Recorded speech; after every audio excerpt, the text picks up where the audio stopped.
Today, we're diving headfirst into a really fierce cultural battle that's absolutely exploding on social media. We're talking about the fight over Muay Thai and Kun Khmer. So, on one side, you've got these really intense accusations flying around. Things like, Thai people are thieves, you stole our culture. Just flat-out claims of cultural theft. And then on the other side, you have total disbelief and frustration. People saying, they're just copying everything and claiming it's theirs. It's ridiculous. So, what is really going on behind all these heated comments? Because, let's be clear, this is way more than just some online squabble. It's a really complex story that weaves together history, politics, and frankly, a very carefully constructed campaign of disinformation. Okay, so to really get what's happening now, we've got to go back in time. Let's look at what things were like before all this controversy really kicked off, around 2004. So if you look back at the 90s and early 2000s, you have to ask, who was actually there, on the ground? Well, first-hand accounts from Thai promoters, the very people who helped build Cambodia's pro boxing scene, they paint a super clear picture of what the martial art was like back then, right before things took a sharp turn in 2003. Back then, the art was known as Muay Seri. And here's the kicker. The rules, the 5-round format, the pre-fight rituals, even the music, it was all pretty much identical to Muay Thai. The name Kun Khmer, you just didn't hear it in the professional scene. It wasn't a thing yet. So, if everything was so similar and called Muay Seri, what changed? Well, it all comes down to a major political power play. It all started with the anti-Thai riots in 2003. That event created an opening. The government stepped in and seized control of the main boxing TV channel, which had been run by a Thai team. Then, a new media player, Bayon TV, controlled by Hun Ma, the Prime Minister's own daughter, completely took over the market. And once they controlled the airwaves, they started pumping out a whole new nationalist story, and that meant giving the sport a new name. So, they've got control of the media. What's next? You gotta create a history to make the new story seem real. And a key piece of evidence they use are these famous carvings at Angkor Wat. The claim is, hey, look, ancient Kun Khmer fighters. But the reality? Archaeologists, UNESCO, the experts, they all agree. This isn't a boxing match. It's a scene from a Hindu myth about gods and demons. It has nothing to do with human boxers.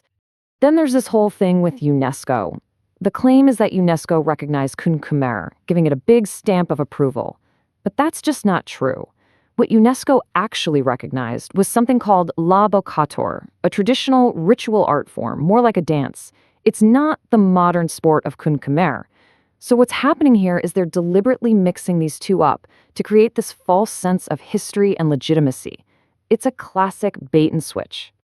Okay, so this whole disinformation campaign, it's not just words on the internet. It has real, actual consequences for real people. Let's see who gets caught in the crossfire. I've got 2 stories for you that show exactly what I mean. The human cost of all this.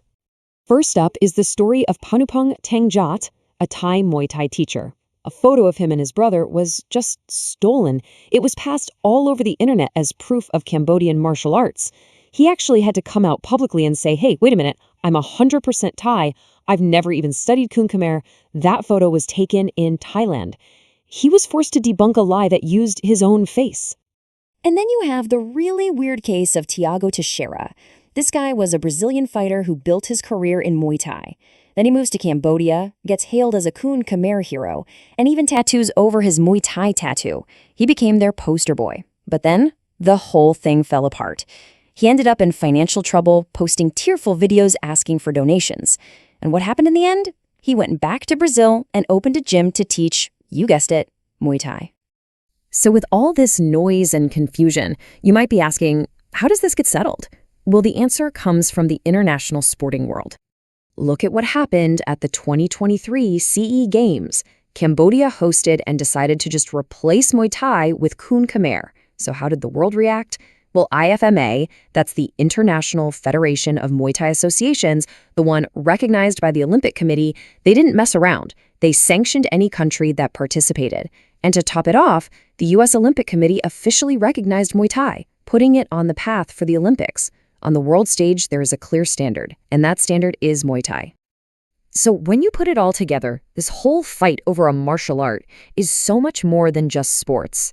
It's a perfect case study for the world we live in now. It really makes you think. In an era of state-controlled media and non-stop online disinformation, who really gets to write history?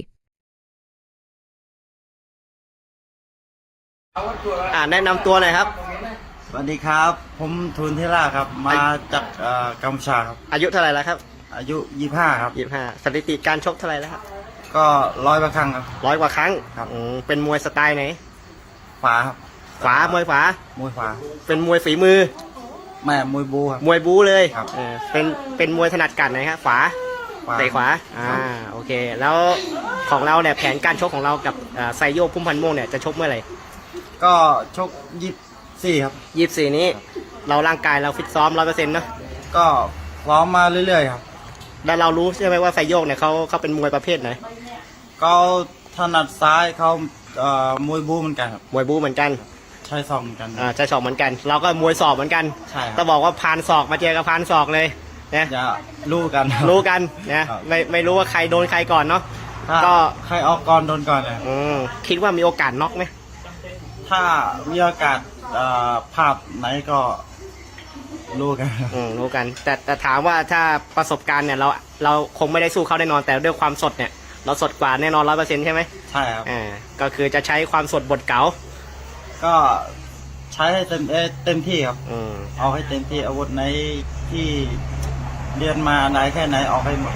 ก็เดี๋ยวก็คงมีคนไทยเนาะที่บางคนเนี่ยยังไม่รู้จักทุนเทล่าแต่ว่าเฮ้ยในส่วนยุคก่อนๆเมื่อ3 ปีก่อนเนี่ยเราเคยมาสร้างผลงานไว้ที่ประเทศไทยที่รายการแม็กมวยไทยมาชกแม็กมวยไทยนี่กี่ครั้งแล้วก็ประมาณ50 กว่าครั้ง50 กว่าครั้งก็ที่นี่ก็ถือว่าเป็นบ้านเกิดเราอีกบ้านนึงเลยนะจุดหากินเราเลยนะแล้วก็หลังจากนั้นก็กลับไปเติบโตที่กัมพูชานะแล้วก็ได้กลับมารีแมตช์กับเพิ่งกลับมาใหม่กลับมา2 ไฟล์วันนี้ครับล่าสุดก่อนจะชกกับไซโยกเราเจอกับใครมาล่าสุดก็เจอกับฝรั่งที่ไหนฮะไทยไฟเหมือนกันไทยไฟเหมือนกันก็คือตอนนี้ก็คือรอชิงกับทางไซโยกแล้วเนาะใช่ครับรอบสุดท้ายก็บอกทางแฟนๆทางกัมพูชาหน่อยว่า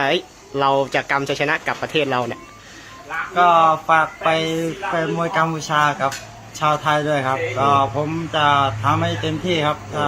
แพ้ชนะไม่รู้ครับออกอาวุธให้เต็มที่ครับแล้วก็มีแฟนๆชาวไทยบางส่วนนะก็รู้สึกเสียดายเนาะที่แมตช์ที่จะเจอกับเพชรวรกตเราก็ไม่ได้เจอก็ผมก็เสียดายเหมือนกันนะแต่อยากจะเจอ